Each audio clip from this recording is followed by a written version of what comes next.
Now we are on this platform and we are attached to each other with the platform of YouTube, and we are on the channel Satyam Ideal Learning. Now we are going to discuss about part 4 of Kingdom Animalia, as we have been discussed about most of the phylums, and now we are going to discuss about phylum Mollusca and phylum Echinodermata. Okay? And we are preparing for the NEET. It is the basic. Okay, from the basic we are going upper side.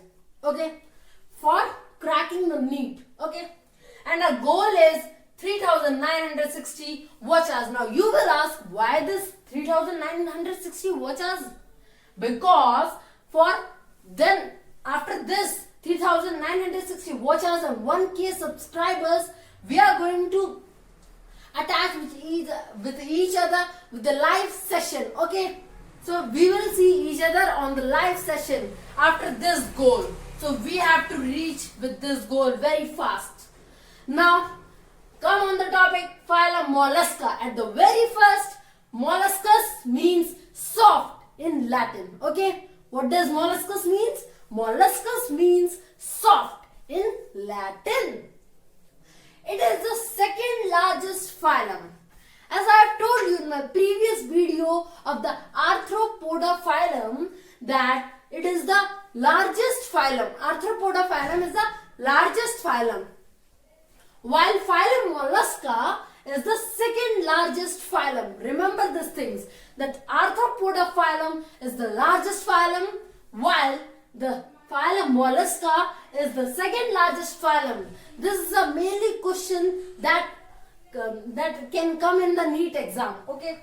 Now they have a body. When there are examples of the animals in the kingdom Mollusca, phylum Mollusca, no. So there are some examples like snails, oysters, octopus. Okay. So they have the body which has a hard shell. Some of them have a hard shell and a soft body. Like you can see in the snails, they have a hard shell, but the body is very soft. Okay, so the body is very soft and they have a hard shell. Okay, and they have a specialized feeding structure which is known as radula. Okay, so they have a specialized feeding structure which is known as radula. Like snails have radula for feeding. So they are specialized feeding structures. They have an open vascular system. Hit a like for this point. They have an open vascular system. It means that they do not have blood vessels. Remember, they do not have blood vessels. Okay? And share as much as you can, because vidya baatne se badhti hai. Okay? Now they have open vascular system. They do not have blood vessels. We have blood vessels? No. So we do not have open vascular system, but they have open vascular system. As I have told you in the phylum Arthropoda, that the hemolymph is a fluid in their body, and the hemolymph flows into the hemocoel, and hemocoel is the body cavity. Okay, so hemocoel is the body cavity into which hemolymph is flowing. Remember this thing. It is very important. Now coming on phylum Echinodermata. At the very first, when we divide it, echinos means hedgehog. Now you will ask, what is hedgehog? It is an animal. It is a kind of animal which has spines in it. Okay. So echinos means hedgehog, and it is a kind of animal. Hedgehog is a kind of animal. And derma means skin, and it is taken, that echinos and derma is taken from the Greek word. Okay, these are Greek word, echinos and derma, and derma meaning is skin. Okay, so it consists of marine animals with spines on their skin. Okay, what it consists of? It consists of marine animals which have spines on their skin. Remember this thing. that it consists of marine animals which have spines on their skin, and there are most of the animals in this Echinodermata phylum that they are different in shapes, they are different in sizes. Okay, like starfish, it is the shape of a star. Okay, sea urchins are different in shapes and size. Okay, now they have internal skeleton and spiny outgrowths which stick out from them.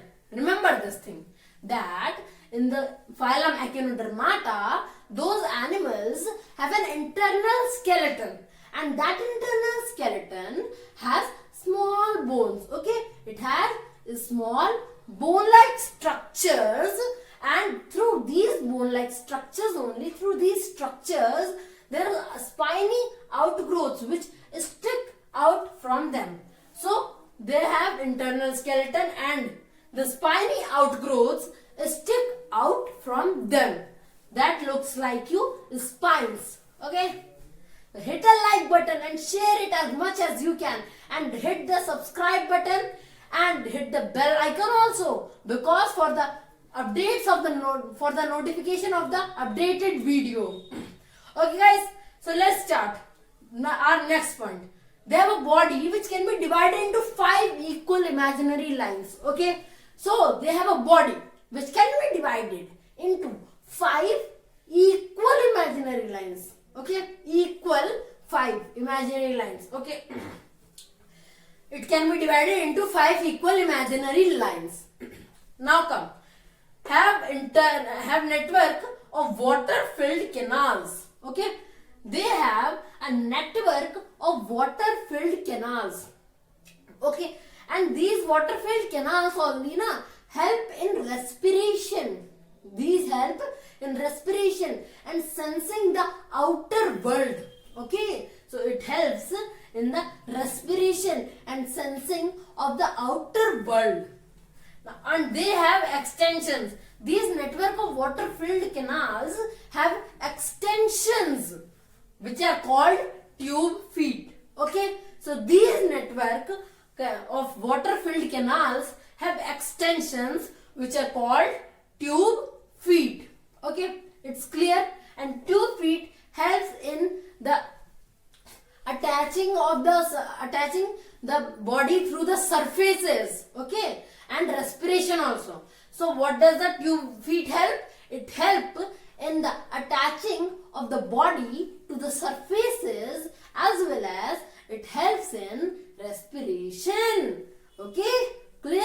It is crystal clear, I think.